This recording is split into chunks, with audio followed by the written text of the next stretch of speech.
The regime of Sheikh Hasina was not a democratic regime. All power concentrated in one person.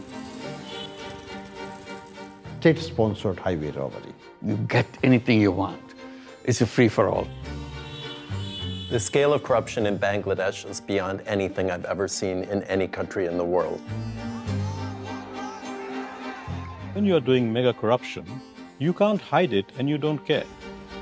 Kleptocracy and grand corruption are a global problem, and the UK is at the heart of that problem.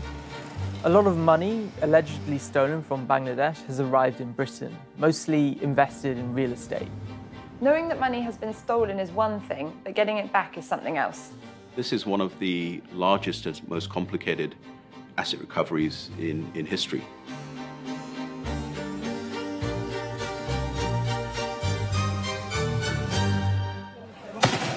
In the summer of 2024, frustration with the regime of Sheikh Hasina came to a head when the government came up with this jobs quota scheme that would have favored relatives of members of Hasina's party, the Awami League. Hasina was also becoming an increasingly tyrannical leader, jailing opponents en masse. My name is John Reed, and I'm the FT's South Asia Bureau Chief. So when you walk around Dhaka, you still see graffiti and protest art everywhere that was put up by the students a year ago during the uprising against Hasina. It's quite something to see. I'm Rafiya Ridi. I was a coordinator of anti-discriminatory student movement.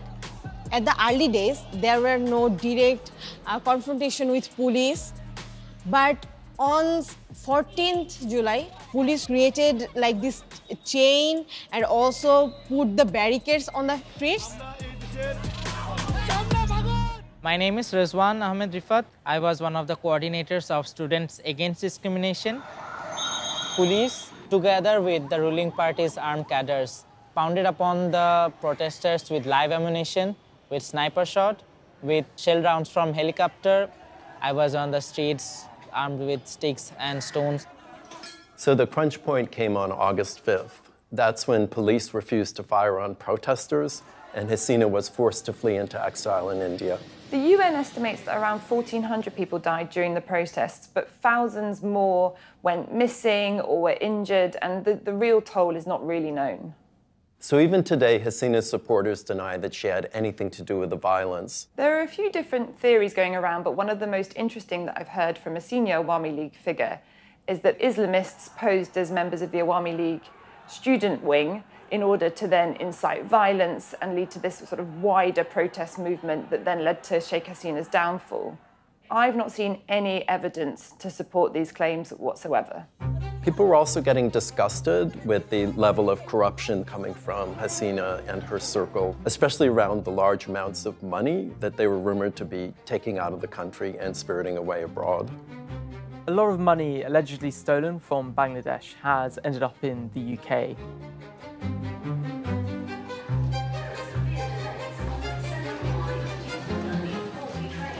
When you come out of Whitechapel station, there's a sign that says "Welcome to Whitechapel" that's written in English but also in Bengali.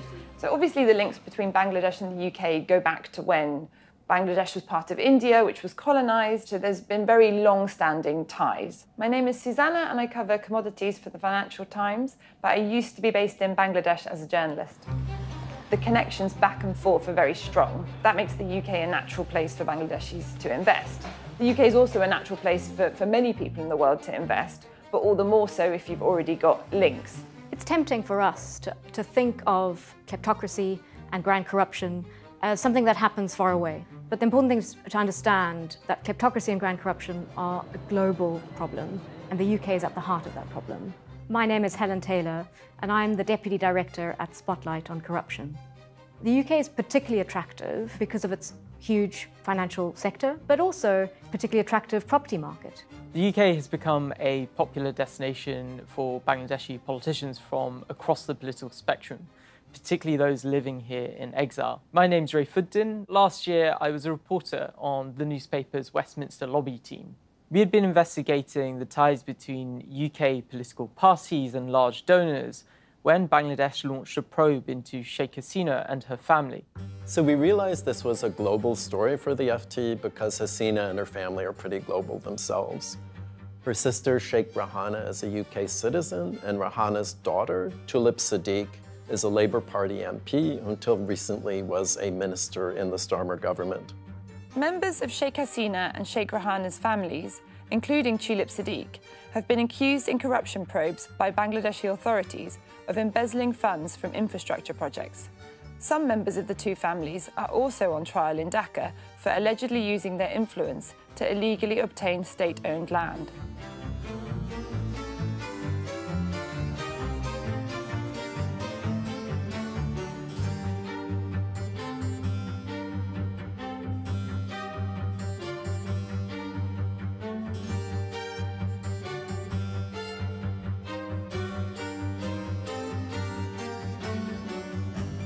There had been many questions about Tulip Siddiq in recent years, which all raised doubts about the compatibility of her role as the minister with responsibility for anti-corruption in the city, at a time when there are allegations that her family had siphoned funds from an impoverished country.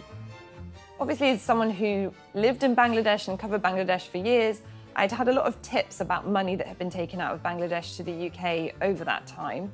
And then when Sheikh Hasina fell, I started to discuss with my colleague Raifuddin, how could we investigate these? A source sent me a dossier of property filings and registrations. One of these filings stood out. It was an apartment in a block of flats in London's trendy King's Cross that Siddiq had come to acquire in the early 2000s when she couldn't have been more than 22 years old. That this property had been transferred to Siddiq by a property developer. We found out that he had ties to the former Bangladeshi regime. Now, this really sparked the investigation into Tulip Siddiq, which partly contributed to her having to resign earlier this year. It's a completely politically motivated smear campaign trying to harass me. There is no evidence that I've done anything wrong. The FT's investigation into Tulip Siddiq was one part of a much bigger jigsaw that explored hundreds of properties tied to the former Bangladeshi regime. One person in particular, Saifuzman Chowdhury, the land minister, we found owned more than 300 properties in the UK.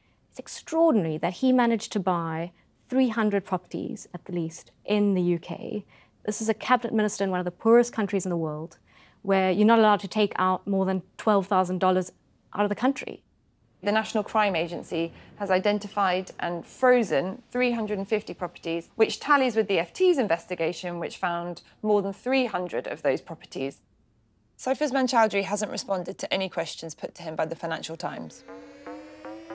During the rule of Sheikh Hasina's regime between 2009 and 2023, the interim government now estimates that up to $16 billion could have been siphoned out the country every year.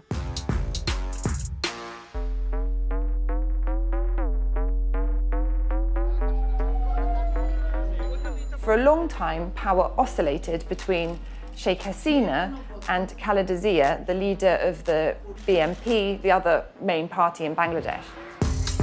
And then in 2008, in December, there was an election that re-elected Sheikh Hasina, and this really changed the trajectory of Bangladesh. I'm Badiul Alam Majumdar. Previously, I was head of the Electoral Reform Commission. During Hasina's time in power, my home was attacked. The American ambassador came to our home for a farewell dinner. And as she was leaving, her motorcade was attacked by Hasina's goons. Civil society's role is to be the watchdog and to make sure that the rulers rule according to law, and so be watchdog against corruption, against graft, and there was looting and plundering, which was rampant during Sheikh Hasina's rule. The normal pattern of corruption in developing countries is that the ruling party has to find money to distribute to its supporters, and without that, they don't stay in power. My name is Mushtaq Khan. I'm a Bangladeshi. I work in the University of London, SOAS. I'm a professor of economics. What shouldn't happen is that when political parties capture the state, when that begins to happen, you lose control. And I think towards the end of its rule, the Awami League had lost control of the economy and had lost control of its own party.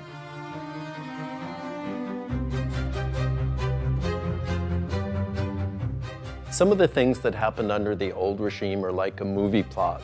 I've got several friends who were imprisoned in a famous prison that has been recently uncovered called the House of Mirrors or the Hall of Mirrors, because the only person you would see inside there was yourself. People close to the old regime took control of the banks with the help of the DGFI, Bangladesh's powerful military intelligence agency. I am Muhammad Abdul Mannan. I had to resign from Islami Bank Bangladesh Limited under pressure. Our first board meeting in 2017 was supposed to be held in the boardroom of our bank, as we do always. It was said that it is not safe. My car was routed to the DGFI headquarters. I had to meet the chief of DGFI, General Akbar. He told me that the highest authority wants that I resign. When he said the highest authority, who do you think he meant? It is the Prime Minister. We heard stories of bank directors being taken away, in some cases at gunpoint, by intelligence officials and being forced to resign their positions after signing over their shares to people close to the old regime. It's an amazing thing, what they did. They simply removed the board on gunpoint and produced their own board, take over. Then issue loans to their cronies, loans quote unquote.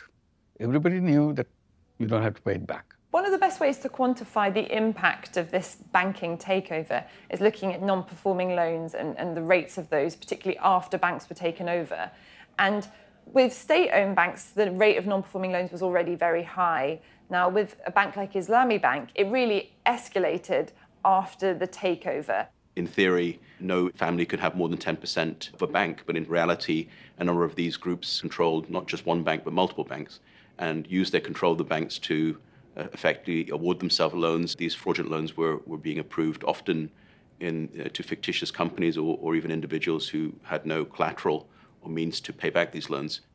Alam Group is owned by Mohammed Saiful Alam, who is a tycoon, you could say, in Bangladesh. The interim government estimates that Saiful Alam or Alam and the group took out around 10 billion or maybe more from Bangladesh. Alam has said this is categorically untrue. In terms of how the money went overseas, broadly speaking, there is both over-invoicing, putting a much larger amount for those imports than the actual amounts going overseas, and under-invoicing, so they're bringing back less money from overseas earnings than expected.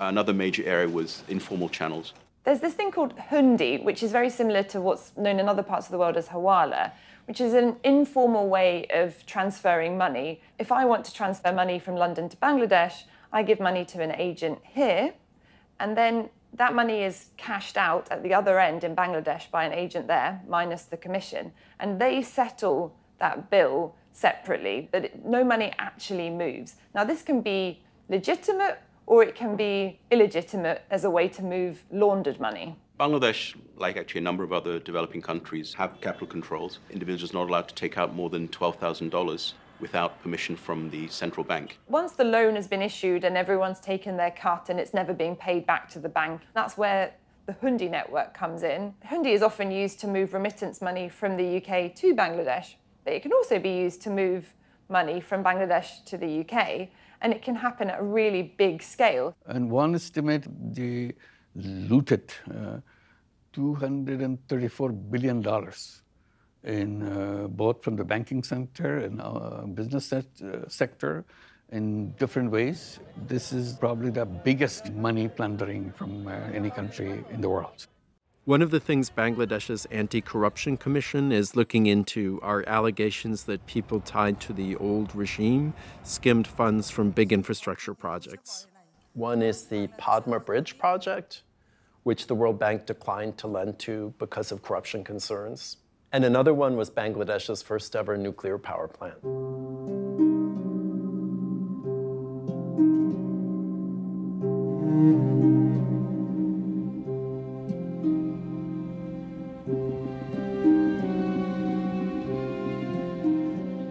None of this, by the way, was secret.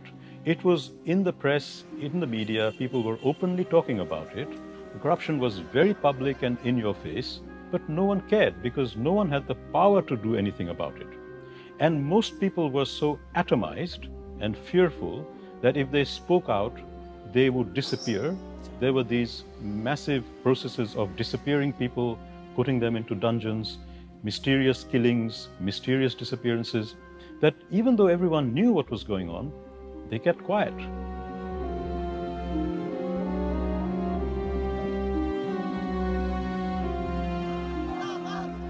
When Sheikh Hasina was forced to flee Bangladesh and go to India, there was a power vacuum, and Mohammed Yunus was asked to step in.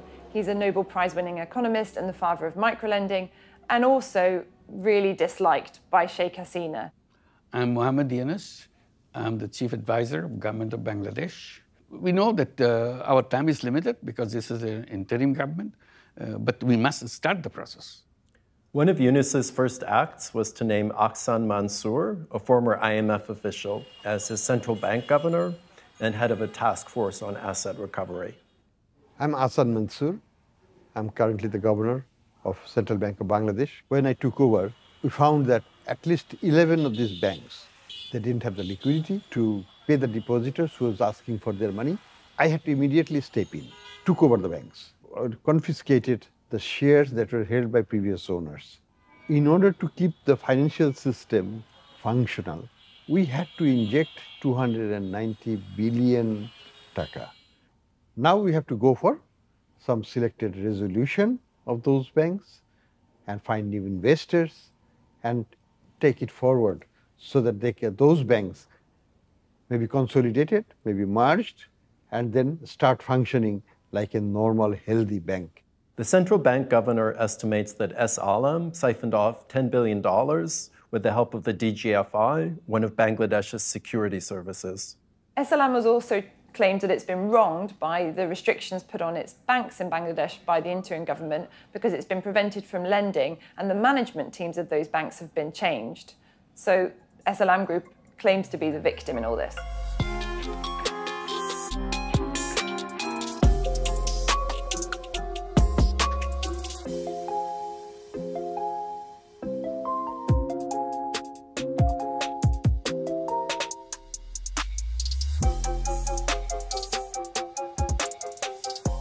When Yunus first came to head the interim government, he had a lot of legitimacy. He's seen as very credible in Bangladesh and also internationally. Since then, things have become a bit more difficult.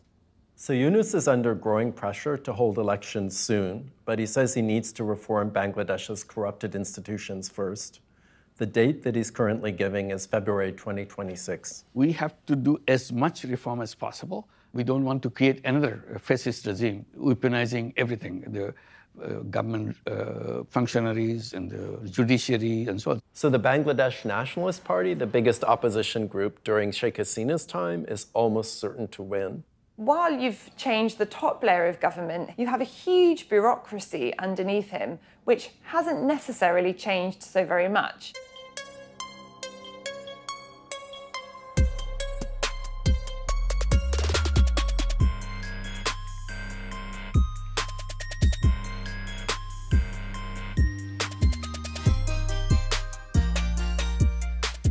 When you steal billions of dollars or hundreds of millions, you actually can afford to hire the very best financial structurers and financial advisors and legal experts in the world to help you move and hide your money. My name is Ifti Islam. I'm an advisor, a consultant to the governor of Bangladesh Bank and to the Asset Recovery Task Force. So Bangladesh is struggling with a lack of experts with enough skills to lay the groundwork for prosecutions that might bring some of this money back. One of the challenges for the Asset Recovery Task Force is that this has been something that people that stole those assets have been planning for a long time. You can't recover money unless you know where it's gone to. One of the problems of asset recovery is that often it involves settlements, essentially cut a deal with the tycoon or whoever stole the cash and got it out of the country. It becomes a balance between getting the money back and what's acceptable to the Bangladeshi public. Criminal prosecutions, the evidence bar is quite high. So I think getting that balance right is one of the challenges. People say you cannot get all of them. I said, whatever amount we can get. We have to find the concrete evidences, follow the track, get to the support of the relevant governments. If the Yunus administration can get governments elsewhere to take action like has happened in the UK with the National Crime Agency, then those wheels will be set in motion and they'll be hard to stop. I think in terms of Bangladesh, a big question mark remains over how much power and influence these conglomerates that allegedly took this cash out in the first place under Sheikh Hasina, they will have over any future government, and that will dictate whether corruption continues to be pervasive in the country. While Bangladesh's revolution seems like a turning point, it's also possible that the country could revert to a situation where one group has too much political power, except in this case it would be the BNP, not the Awami League. The aspirations of the people who came out on the streets were very high. It will take time to get anywhere close to that, but reform of the basic institutions that are now center stage, and I think it will be very hard to push that back, whoever comes to power. Our fear is that maybe we will not be able to fulfill our promises that we have promised to our martyrs. That is the biggest fear right now.